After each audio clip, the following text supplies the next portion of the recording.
the most distinctive characteristic of these Ibadur Rahman is their eagerness for the Rahmah of Ar-Rahman, which is most manifested in their prayer for salvation.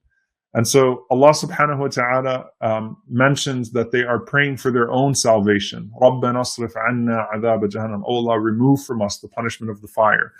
And they're very sincere as they are shedding tears, asking Allah subhanahu wa ta'ala to grant them salvation.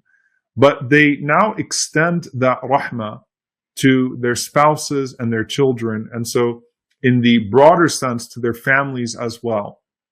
And as we said, al-aqrabuna awla bil-ma'ruf, those that are closest to you are most deserving of seeing your beautiful character.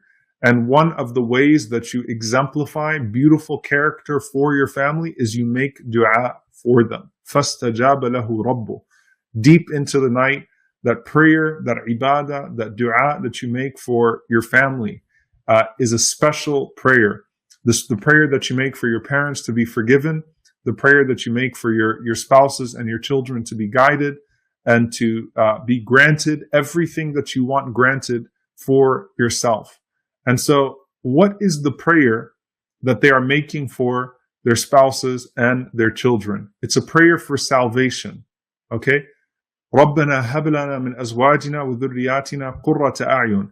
Before anything else, it's a prayer for salvation, that Allah subhanahu wa ta'ala grant them the same salvation that they were asking for themselves.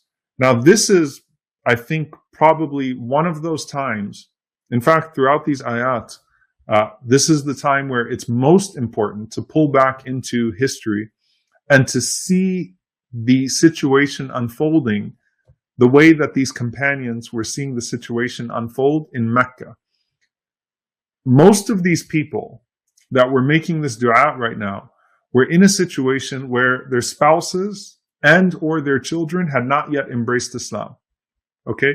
So there are very few examples of families that embraced Islam in the Meccan period, in the early Meccan period. And this is when the surah is revealed. And so these people, and remember, the Sahaba are a generation of converts. They're calling upon Allah subhanahu wa ta'ala and they're saying, oh Allah, guide our families. Oh Allah, guide our spouses. Oh Allah, guide our children. And you can imagine, these are people that have become deeply in tune with the reality of the afterlife and that also have deep love and empathy for their families.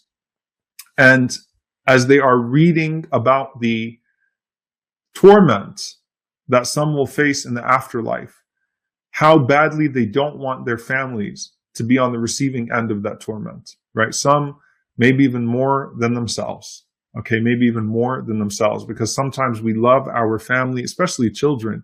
We could love them more than we even love ourselves.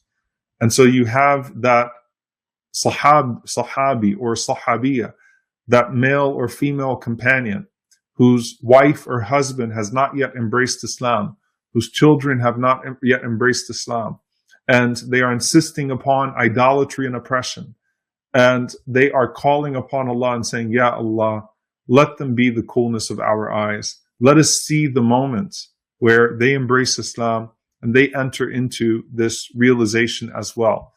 And there's an important part here of da'wah, which is فَاقِدُ الشَّيْء لَا يُعْطِي. The one who doesn't have something can't give it.